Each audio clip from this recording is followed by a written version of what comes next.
Пайгамбарыбыз Мухаммад саллаллаху алейхи ва салламдын жашоосу алып келген сиздерге биздерге аманат катары алып берген жашоосу ал Аллага эң сүйкүмдүү жашоо.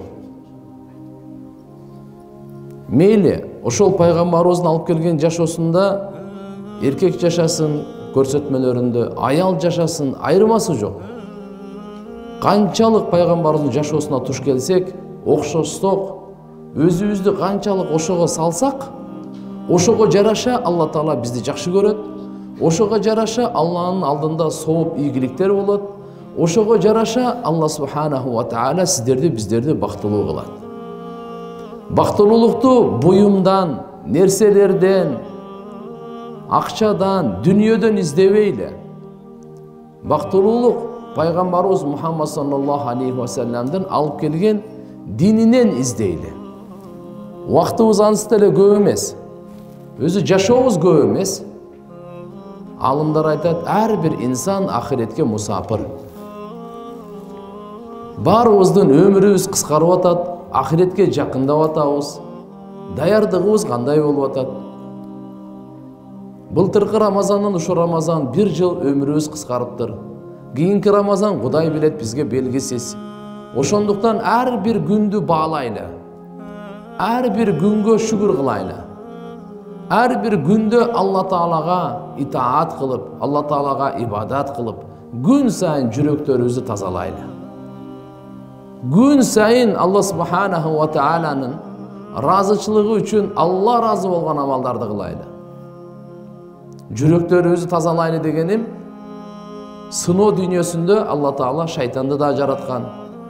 Сыноо дүйнөсүндө ар бирибиз менен бирге нафс дагы бар. Ал дагы иннан нафса ла аммаратун бису. Бул жамандыкка чакырат. Булар менен күрөшүү улуу жихад. Бул дүйнөдө Алланын каалоосу. Бул дүйнөдө нафсинин каалоосу. Алланын каалоосу, нафсинин каалоосу эки жашоо бар өзү. Жашоонун эки багыты бар. Алланын каалоосун аткарып жашайт, же нафсинин каалоосун аткарып жашайт. Алла субханаху ва таала сыноо үчүн ушундай жаратып койду. Нафсинин каалоосуна лайыктуу өкүмдөр өтө аз. Алла Тааланын өкүмдөрү нафсинин каалоосуна лайыктуу талабына аткара турган өкүм өтө аз. Көпчүлүгү нафсиге каршы. Эми ким Алла субханаху ва тааланын каалоосун аткарып, нафсинин каалоосун сындыра турган болсо, Алла Таала буга нафсинин каалоосун эң жогорку деңгээлде бейишти аткара турганга Алла Таалам берет ага. Бул дүйнө нафсинин каалоосун аткара турган дүйнө эмес. Адамдын нафсиси тойбойт. Пайгамбарыбыз саллаллаху алейхи ва саллям айткан, эгерде бир коктууга алтын бере турган болсо, адам баласынын нафсиси ушунчалык ач, тойбойт, мүмкүн эмес. Дагы бир кокту болсо экен дейткен. Эки вади, эгерде алтын болсо, үчүнчүсүн эңсейт экен. Ушинтип адам баласынын ар бир адамда жүрөгүндө Алла Таала ушунчалык нафсинин каалоосун салып койгон, бүткүл дүйнөнү берсең дагы тойбойт. Бу дүйнө нафсинин каалоосун толтура турган дүйнө эмес. Нафсинин каалоосун толтура турган дүйнөнү Алла бейишти жараткан. Бейиш адам баласынын нафсисинин каалоосун эң жогорку деңгээлде тойгозо турган жай бейиш бул. Бул дүйнө андай эмес. Эненин ичидеги бул такмил арада баланын наристенин мүчөлөрү бүтүн кыла турган жай. Эми бул дүйнөнүн ичи болсо, адам жакшы сыпатты толуктай турган жай. Эненин ичи мүчөлөрдү толуктай турган жай. Эненин ичинде эгерде бир кулагы жок болуп чыгып калса бу дүйнөгө, дүйнө биригип ага кулак бере албайт. Бир көзү жок болуп калса эненин ичинде, бу дүйнөгө келгенден кийин ага бүткүл дүйнө биригип туруп экинчи көздү бере албайт ага. Себеп дегенде эненин ичи адам баласынын мүчөлөрү толуктана турган жай. Бир буту жок болуп калдыбы? Бу дүйнөгө чыккандан кийин ал бир бутту толуктап бере албайт бүткүл дүйнө. Демек, дагы айтайын, бул эненин ичи адам баласынын мүчөсү толуктана турган жай экен. Эми бул дүйнөнүн ичи бар, ахиреттин ичи бар. Бул дүйнөнүн ичи адамдар өзүнө жакшы сыпатты алып, жакшы сыпат менен өзүн толуктай турган дүйнө экен. Эгерде жакшы сыпат менен толуктабай бул дүйнөдөн кетсе, ахиретте толуктанбайт экен. Демек, бул дүйнөдө сыфаты махмуда, жакшы Аллага сүйкүмдүү сыпаттарды адам баласы өзүнө толуктап, мээнет кылып, жөнөкөй эле эмес. Лакад халакнал инсана фи кабад. Биз мээнетке жаратканбыз. Ошо мээнети өзүнө жакшы сыпат. Алла кайсы инсанды жакшы көрөт, кайсы амалды жакшы көрөт. Пайгамбар саллаллаху алейхи ва саллям кайсы сыпатты кантип өзүбүзгө алып келишибиз керек, кантип толукташыбыз керек, кичпейилдигибизди, жөнөкөйлүгүбүздү, такыбалыгыбызды, сабырдуулугубузду, каниет, кайсы жакшы сыпаттар бар. Кечиримдүүлүк, жөнөкөйлүк, боорукерлик, бул жакшы сыпаттардын баардыгын кантип топтойбуз? Пайгамбар ушуну көрсөтүп кетти. Демек, бул дүйнө адам баласы өзүнө жакшы Аллага жака турган сыпаттарды толуктай турган дүйнө. Эгерде толуктанбай кетип калсак бул дүйнөдөн, тиякта толукталбайт. Кандай эненин ичинен бир мүчөсү толук эмес чыгып калган бул дүйнөдө толуктанбайт. Кудум ушундай кайсы сыпаттан бул дүйнөдө сизде кемчилдик, мисалы текеберлик менен кеттиңизби, болду. Тиякта текеберликтин оңдой турган, жууй турган, текеберлик жүрөктөн тазалай турган, ал жакта Алла субханаху ва тааlanын алдында бейиште текеберлик болбойт экен. Бейишке текеберлер кирбейт экен. Кимдин жүрөгүндө кыпындай текеберлик болсо, бейиштин жытын жыттабайт деп пайгамбарыбыз айткан экен. Демек, бул дүйнө текеберликке каршы күрөшүп, таваду, текеберликтин тескерисинче сыпат, алгайсы кичпейилдикти жүрөккө алып келсек, анда кетти ошо ойдан. Текеберлер бейишке кирбейт, аны кантип киргизет Алла Таала? Аны тазалаш керек. Тиги дүйнөдө эмне менен тазалайт? Оттон башка тазалай турган жай жок. Нерсе жок. Тиги дүйнөдө тазалай турган нерсе ал от. Адамдын жаман сыпаттарын, сараңдыгы болсун, текеберлиги болсун, хасаты болсун, не гана болбосун, нифак болсун, бардыгын тазалай турган нерсе ал жакта от. Ансыз бейишке хаситтер кирбейт, мутакаббирлер кирбейт. Не кылат эле? Тазалап туруп киргизет Алла Таала. Ал жерде жамандык каалоо деген жок, бири-бирине көрө албастыгын деген жок. Аларды не кылышат? Бул жакка тазалап туруп киргизет. Ошон үчүн биз ал жакка бара электе эле өзүбүз тазаланып алайлы, от менен тазалай электе эле, көз жаш менен тазалап алайлы. Yawma la yanfa'u malu wala banun illa man atallah bi qalbin salim. Кыямат күн тамаша күн эмес. Пайда бербейт сизге. Эч ким сизге эч кандай пайда бере албайт. Yawma la yanfa. Пайда бербейт. Мал, сиздин мал мүлкүңүз, алтыныңыз, кийим кечеңиз, сиздин кандай акчаларыңыз болсун, үйүңүз, машинеңиз болсун, буюмуңуз эч кандай сизге пайда бербейт. Wala banun. Бала чакаңыз, неберелериңиз, чеберелериңиз, кыздарыңыз, уулдарыңыз сизге пайда бербейт. Алла айтып атат, пайда бербейт. Илля ман аталла би калбин салим. Бир гана пайда бере турган сизге таза жүрөктү алып барган болсоңуз Аллага. Таза жүрөктү алып барган болсоңуз, илля бир гана бир гана жол бар экен. Yawma la yanfa'u malu wala banun illa man аталла. Ким Аллага барса, би калбин салим, эмнени алып барса, таза жүрөктү алып барса, эмнеден таза? Ширктен таза, куфурдан таза жүрөктү алып барса, текеберликтен таза жүрөктү алып барса, хасад, көрө албастыктан таза жүрөктү алып барса, нифак, мунафыктыктан таза жүрөктү алып барса, бухул, сараңдыктан таза жүрөктү алып барса, хуббул жах, хуббул мансиб, хуббул дуния, дүниенин сүйүүсүнөн жүрөгү таза, мансаптын сүйүүсүнөн жүрөгү таза. Таза жүрөктү алып барса, ушул гана бизге пайда берет экен.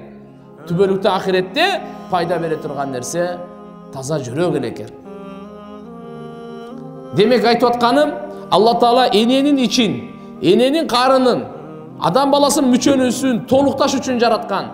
Ушул жерде толук болуп чыкса, болду, толук болбой чыкса, толуктанбайт деген дүйнөдө. Бул дүйнөнүн ичи сыфаты махмуда, биз инсанбыз. Алла Таала бизге Алла Таала бизге дин берди, исламды берди. Ушу жакшы сыпаттарды алгыла, жаман сыпаттарды өзүңөрдөн кетиргиле.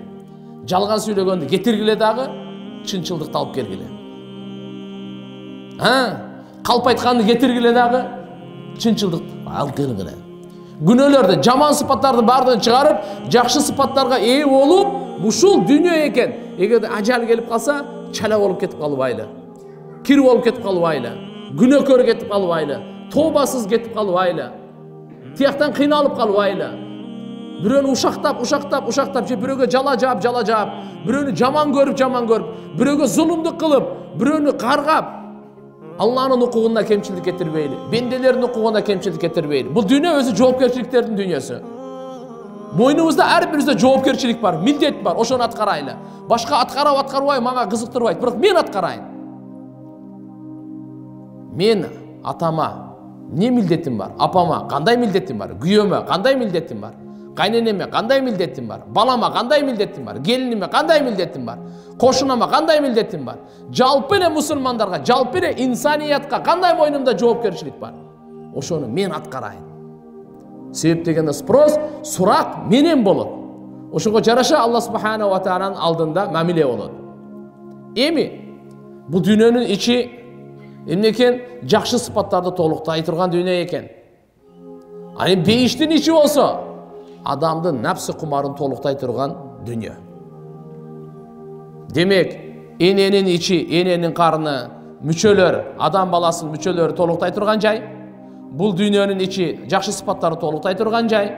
Бейиштин ичи адамдын напсы кумарын толуктай турган жай. Бул дүйнөдө мен напсымды чыргатам деген алданат. Тойбойт бул дүйнөдө напс. Напс тойбойт, Алла ушундай жаратып койгон. Bir адамга бүткүл дүйнөнү берсең дагы, экинчи адамга bir кыш акча берип койсоң айтат, ушунда менде болуш керек дейт. Bir кыш алтын берип койсоң айтат, жок бул меники болуш керек дейт. Адам тойбойт. Нафс ушунчалык. Эми Алла субхана ва таала буйруктарды берип атат. Нафске жага турган буйруктар аз эле. Кулу вашрабу фанкиху, ичкиле, жегиле, үйлөнгүлө, баш кошкула, кичине.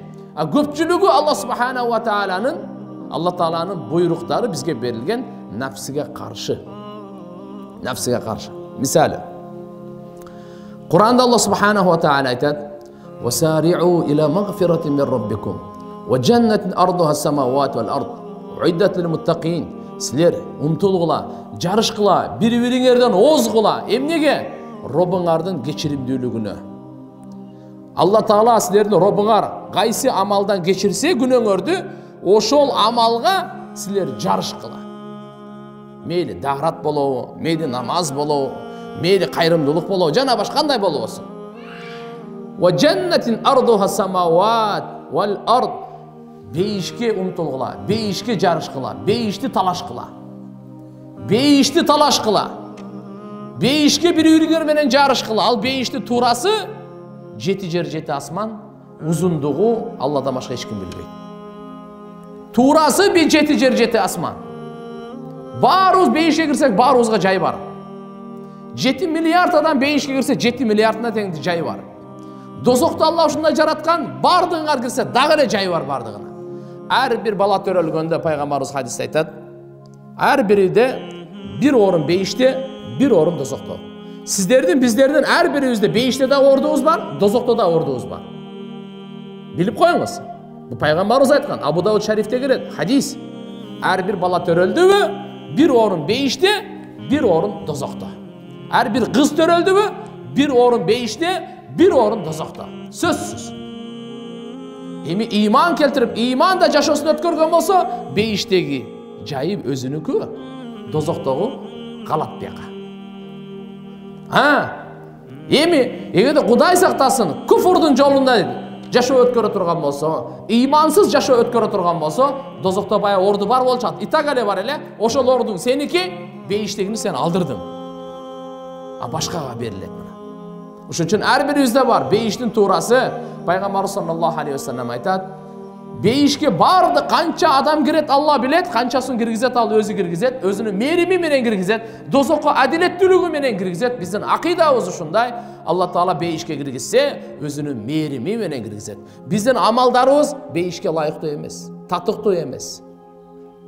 ибадатыбыз мейли 100 жыл, 200 жыл ибадат кылайлы, bir көзгө таразага тата турган болсо, Алла Тааланын берген bir неmatына таразага барабар эмес.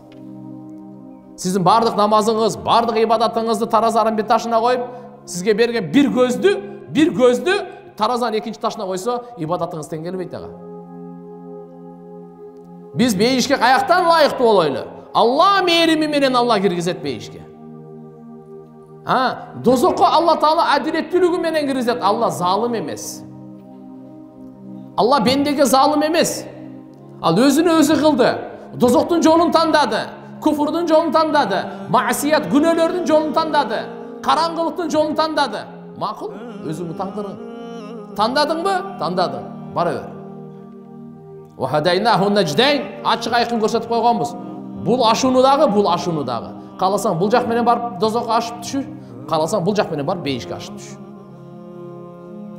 Демек Алла субхана ва таала айтып атат: Алланын, Робуңардын рахматы, мээримдүүлүгү, магфираты ошого амал ошо умтулгула, жана бейишке анын туурасы 7 жер, 7 асман.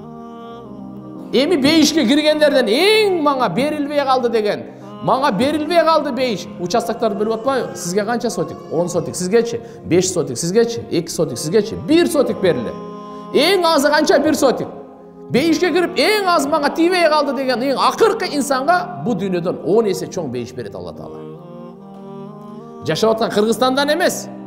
Бул дүйнөдөн 10 эсе чоң бейиш берилет ошого. Кимге? Эң акыркы кирген инсанга. Бейишти демек Алла Таала даярдады.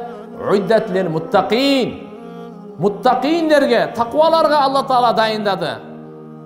Бейишти Алла Таала айткан жок, паланча улутка даярдады. Кыргызга даярдады, өзбекке даярдады, тажикке даярдады, арабка даярдады. Бейишти аны айткан жок Алла Таала. Кайсы урууга даярдаганын айткан жок, кайсы кылым, кайсы доордого келген адамдарга жок. Кул бадыша Алланын алдында айырмасы жок. Ак каранын Алланын алдында айырмасы жок. Эркек аялдын Алла айырмасы жок. Ден соолугу жакшыбы, оорукчанбы, байбы, кембагал айырмасы жок. Кимде уиддатлил муттакин, ким таква болсо ошого берем деди, болду. Кимде жашоосунда таква болсо, ал эң аз жашаса да Алла бейиш берет. Бала чакалуу болбосо да Алла ошого бейиш берет. Куник болсо да Алла ошого бейиш берет. Оорулуу болсо да ошого бейиш берет. Кембагал болсо да Аллага бейиш берет. Кул болсо дагы бейиш берет.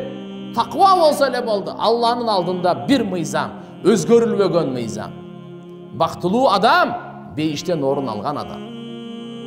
Бу дүйнөнүн бактысы, бу дүйнөнүн бактысыздыгы Алла ахиреттин алдында эч кем эмес бул. Эмне деп атат караңыз. Таква адамдардын сыпатын бир тобун Алла Таала Куранда ушул жерде айтып берип атат. Алар ким таквалар? Алладина юнфикуна фис-сарра вад-дарра вал-кадимина ал-гайд вал-афина анин-нас валлаху юхиббул мухсинин. Бардыгы нафске каршы. Нафске каршы өкүмдөр. Алланын каалоосу нафстин каалоосуна каршылар. Биринчи сарптагандар дейт. Юнфикуна фис-сарра, курсанчылыкта дагы, барда дагы, кубаныч күндөрдө дагы сарптагандар. Вад-дарра, кыйналганда дагы, жокчулукта дагы сарптагандар. Мен өзүм акча таап, эми бирөөнү багайынбы? Мен өзүм тапкандан кийин, ал өзү деле таап өзүн карабайбы? Бу нафс, бул унчукпай эле отурат. Мен акча таап атам, мен кыйналып атам, мен тигип атам, мен тамак жасап атам, мен ушундай зорго акча таап, эми акчаман ушуга беришим керек. Нафс айтат да, жок, өзүң жыргабайсыңбы? Өзүң таптың, өзүң жырга. Не кыласың буларга берип? Жок, Алла Таала айтат, нафсин каалоосун курбанчылык кыл дагы, Алланын каалоосун аткар. Зекетпи? Зекет сөзсүз бер. Садакабы? Садаканы бер. Кайрымдуулукпу? Бер. Өзгөчө туугандарга. Кандай туугандарга? Душмандыгы жашырылган туугандарга бер. Садаканын эң абзели пайгамбарыбыз айтат, туугандарыңдан сага ким душмандыгын жашырган болсо, ошого бер. Биз наоборот бербейбиз аларга. Эмне эле болсо ошо болсо. Менин ушакта эле ар жерде ушинтип жүрөт. Буга бергенден көрөк итке берген жакшы. Жок, пайгамбарыбыздыкы башкача. Буга бергенден көрөк итке берген жакшы деп буну нафс сүйлөттүрдү. Бул нафсинин каалоосу. Алланын каалоосу, пайгамбарыбыздын каалоосу башка. Биздин каалообузга каршы күрөшүү каалообузга каршы күрөшүү. Мына Алла субханаху ва тааля ошон үчүн айтып атат. Алланын ыраазычылыгы үчүн инфак, кайрымдуулук, берешендүүлүк, кол ачыктык. Кана Расулуллах саллаллаху алейхи ва саллям ажвадан нас.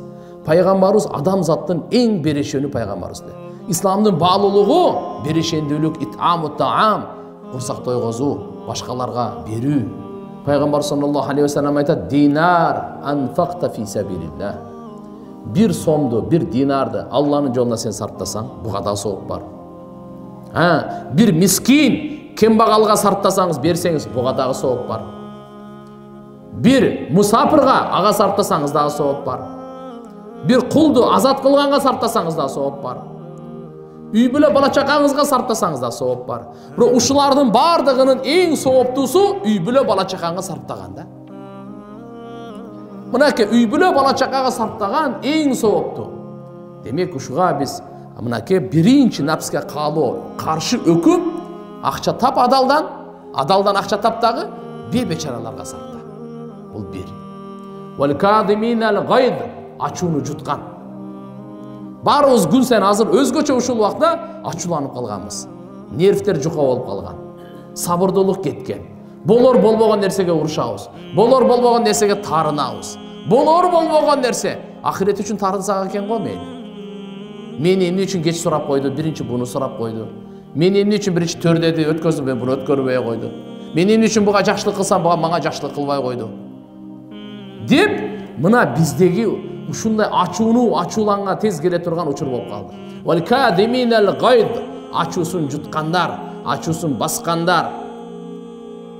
Сизге бир жакпаган бир иш кылды бирөө. Аялыңыз, күйөөңүз, ата-энеңиз, бала чакаңыз сизге бир жакпаган бир иш кылды.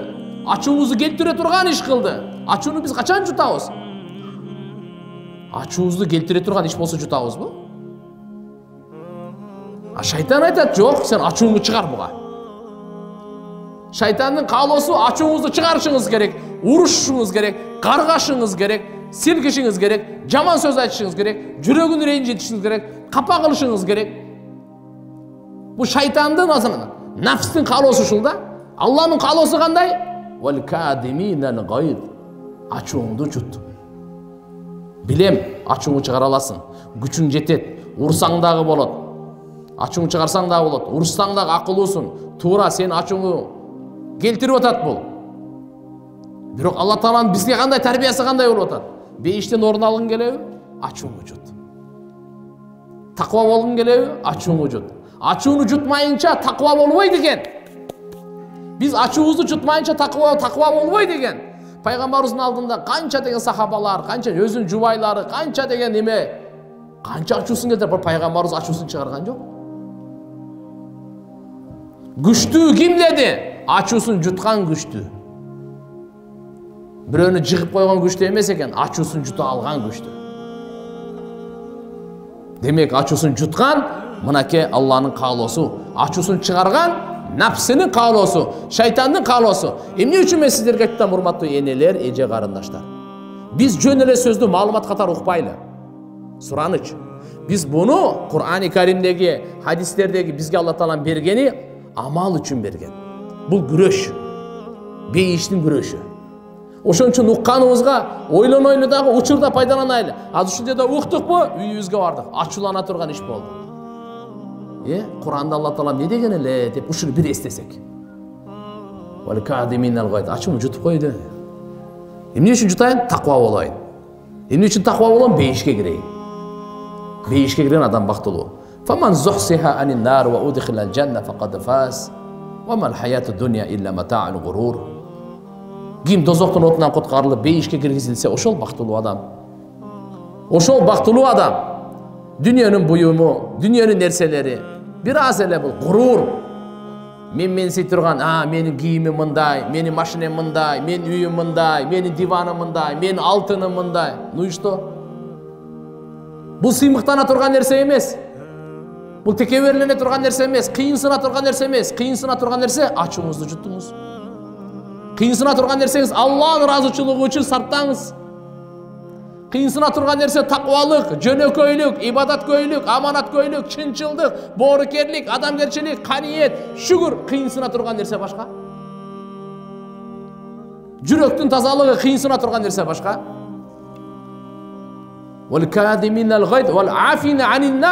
Адамдарды кечирген дейт. Аллаху акбар. Мына адамдарды кечириш оңой эмес. Кайнене келинин кечире алабы? Келин кайненесин кечире алабы?